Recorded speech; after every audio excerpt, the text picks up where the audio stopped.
cô cùi mờ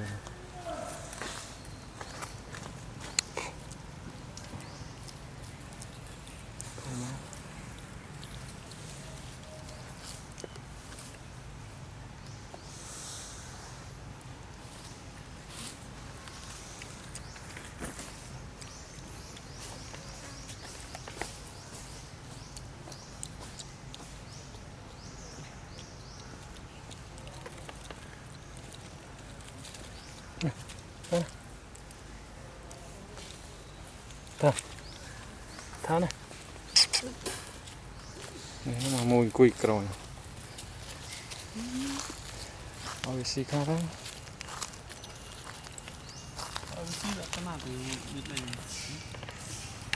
đi sông xì này họ nói cái việc ôi xin thọn thả này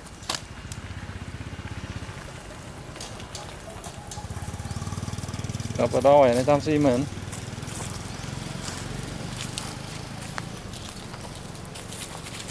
làm vào đó thả này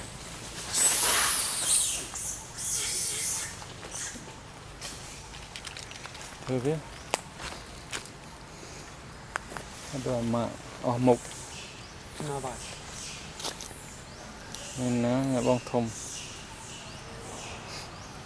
thùng tam chín mà nó vay nữa vay nữa nước vay thế mình cất không cái phải sạch đó giờ càng phải chăm trên càng phải chăm trên á trong trình thực chiến trong mạng hoạt ban chăm vào đó lực là một vậy còn vậy sao nó vay nữa ra không làm gì đó nó vay mà xúc bạn đài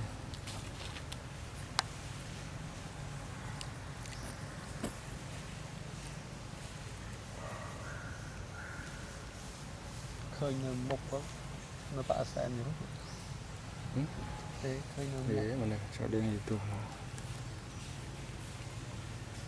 cái khơi cầm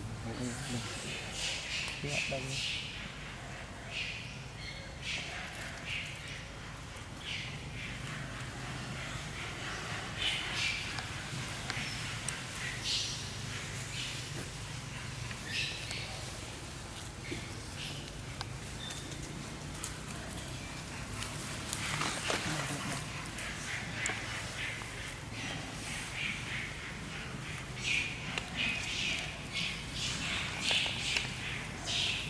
không có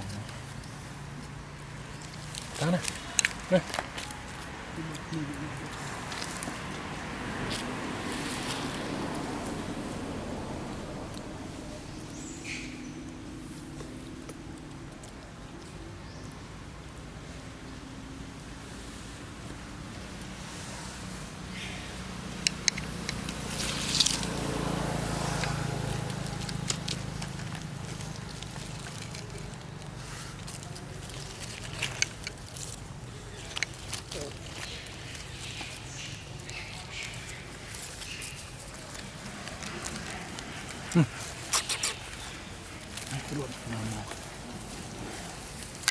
rơi ngon lên cái này trong vai vô sân nành kia chết sân nứt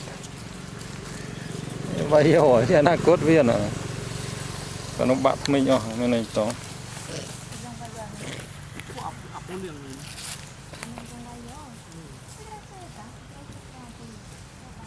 chỗ ban người ta vừa ban người ta kín kín chỗ nó nóng rồi áp liền ấy chỗ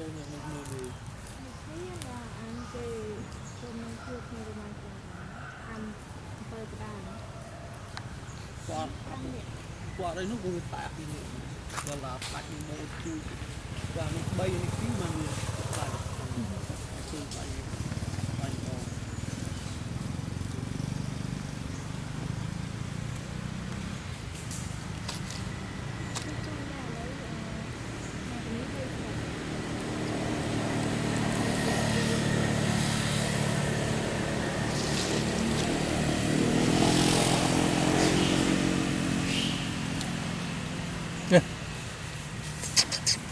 Không, nó đinh nha. Thì đinh.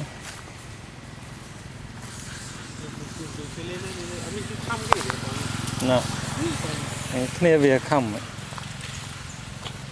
Rồi giờ cruza về với đây khăm.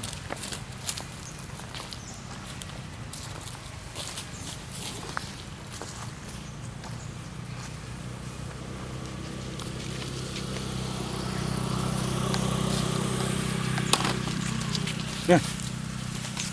Rốt đó. Rồi. Em tới chỗ mai rồi. Cô côn mùi nào? Hả? Côn mùi. Có đai xì. Hả? Có đai xì.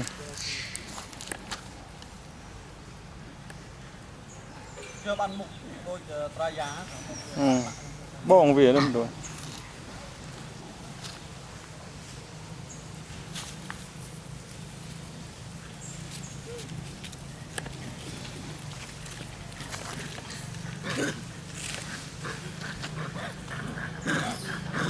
Nó vai api nè.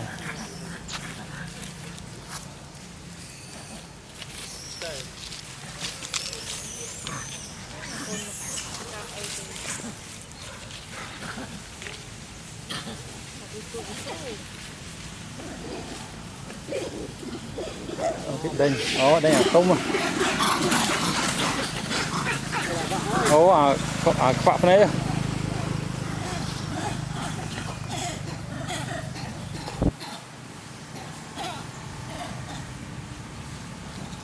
Đấy. Chanh có tôm à, không này lối chanh tôm tượng. Tôm với ăn này. Nó ai trong gì đó này. Anh ấy ăn quạ gì nó là bột đai chui. Anh này cái lăng rễ nó, tôm con khuê sao? Anh ấy hay con cày. Nó thả. Phải là nó tôi cái đinh nè. Arayan nó cái đinh. Arayan là quạ không gì. Quạ tuần quạ này. Chúng rong cái đen này thì nhìn đây à. Phải à. Nó cái đinh hết. Buôn á. Nggak banyak pak. Aneh ki, trên nó Vina kita no.